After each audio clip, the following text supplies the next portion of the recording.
Did you know that for every dollar of household income, Canadians owe more than $1.50 in debt? And this ratio is trending up, which tells us that we're living beyond our means. But there's hope and relief with programs and tools designed to help us make better money decisions and create a financially fit family life. Here to talk about this from Investor Education Fund is Perry Quinton.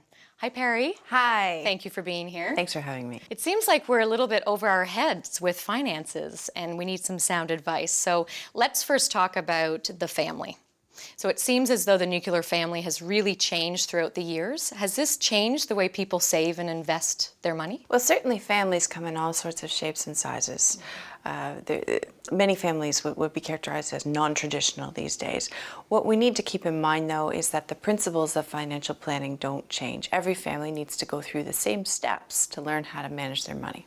Okay. And when should parents start thinking about saving for their children's post-secondary education? Because I think it's one of those things that we all know we're supposed to be doing, but we don't really know what that looks like. As early as possible is what I usually tell people. The big advantage of getting your money in early is that time is on your side. So because of compound interest, your money will grow faster the longer it's in a savings plan. In terms of savings plans, RESPs, or Registered Education Savings Plans, are a great way for families to save because when you put your money into an RESP account, the government will match 20% of it up to $500. There's additional grants available, certain restrictions apply, but it's like getting free money, really. Mm-hmm. So you want to get your money in there and working for you. See, this is good information. I don't know if a lot of people know about that 20% top-up that's available. Where can people go to sort out all of this information? What's a good starting point for people? The Investor Education Fund website, it's called getsmarteraboutmoney.ca. What we offer is our straight answers to your money questions. So what advice would you give women who are just beginning to get curious and interested in saving and investment options? So they need more savings over time. So they don't have as many opportunities to accumulate the same amount of savings as men would. In addition, when you're thinking about investing, women tend to take less risk. And it's great to protect your money, but in order to meet your savings needs, given that you won't have as many opportunities to save the same amount of money, you need to have a bit of growth in your investments. So it's really important that women understand the relationship between risk and return and how much risk they need to take to meet their goals for retirement for later on in life.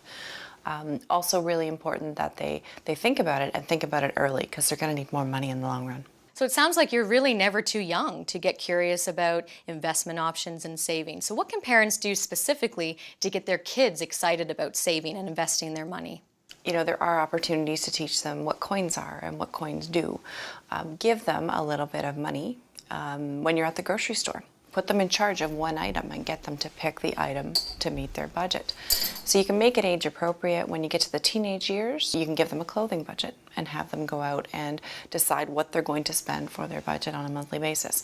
The earlier you get them involved, the sooner they'll develop those good money habits that will help them later in life. Right. So just like anything with kids, get them curious and get them excited about it. And get them started. And get them started. Well, thank you so much, Perry, for being here. This was all such great information. I found it really helpful. I'm certainly going to go to that website and check it out. So thanks so much. To find out more about understanding everyday finances, go to www.getsmarteraboutmoney.ca.